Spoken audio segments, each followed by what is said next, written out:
O candidato do PT à presidência, Luiz Inácio Lula da Silva, assinou a Carta pela Democracia organizada pela USP. De Brasília, os detalhes com Luciana Verdolim. Existe um temor do próprio ex-presidente da República de que a adesão pudesse ser vista, na verdade, como manifestação eleitoreira. Mas diante da sinalização de aliados de que o recado era importante, Lula e a mulher Rosângela da Silva, a Janja, acabaram assinando o documento. O vice na chapa de Lula, o ex-governador de São Paulo, Geraldo Alckmin, já havia assinado o manifesto. A iniciativa é de ex-alunos da USP e já garantiu adesão de presidenciáveis como Ciro Gomes, Simone Tebet e Felipe Dávila. A ex-presidente Dilma Rousseff e o ex-presidente Fernando Henrique também assinaram um manifesto que pode ser consultado pela internet. O documento já teve quase 800 mil adesões e será divulgado oficialmente no dia 11. O documento lembra que durante o regime militar, por exemplo, em 77, a USP já havia adotado iniciativa semelhante, que tem sido apontada como crítica ao presidente Jair Bolsonaro e ao governo dele. O documento classifica o regime militar de ilegítimo e sai em defesa do processo eleitoral como um todo e das urnas eletrônicas que seriam confiáveis, assim como a justiça eleitoral. Ainda de acordo com o documento, ao invés de uma festa cívica, o país passa nesse momento por um período de intenso perigo. De Brasília, Luciana Verdolim.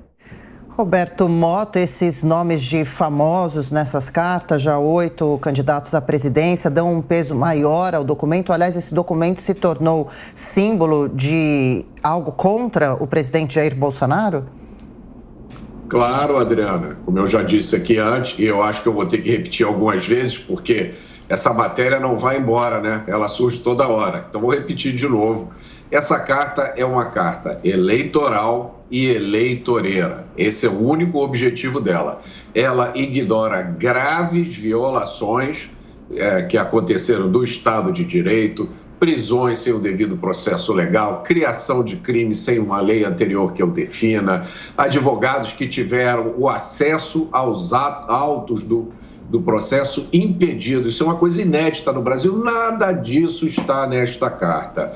Então, ela é uma carta eleitoreira, eleitoral. O candidato do PT assinou a carta, excelente. Vamos só lembrar as inúmeras declarações que o mesmo candidato deu no passado recente, minimizando criminalidade no Brasil. Ele disse, por exemplo, que não vê nada demais no jovem assaltar para roubar um celular e tomar uma cervejinha, que ele acha que o jovem de 15, 16 anos que rouba é porque não teve escola, porque não teve acesso à água encanada.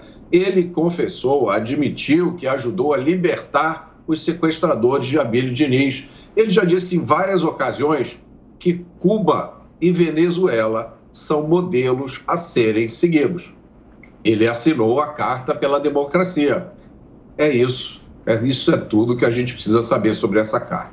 Ô, Sheppard, até que ponto tudo isso vem sendo politizado mesmo?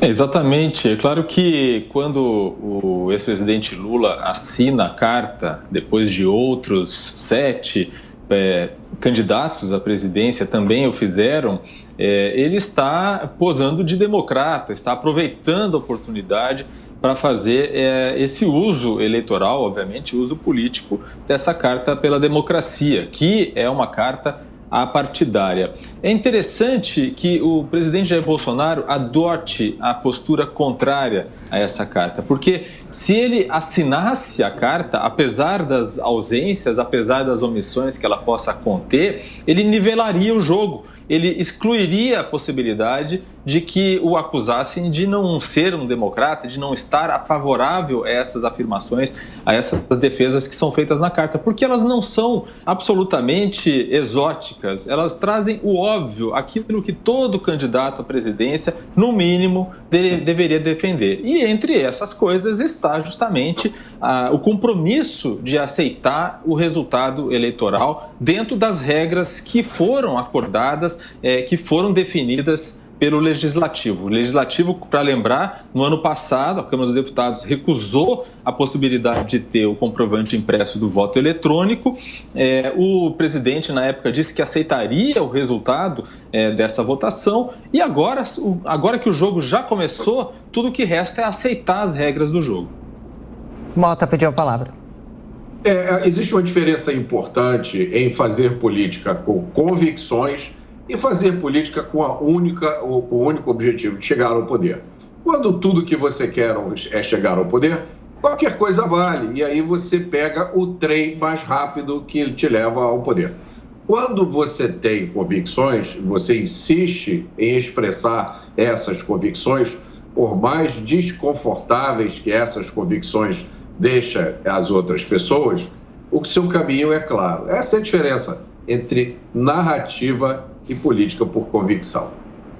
A diferença, basicamente, Mota, nesse caso, não é muito grande. Qualquer um dos dois lados quer chegar ao poder ou quer permanecer no poder. O resto, sim, é narrativa. Pode concluir, Mota. Não, eu só queria voltar ao ponto de que não se pode criar equivalência entre situações que são profundamente diferentes. Fazer isso é criar desinformação.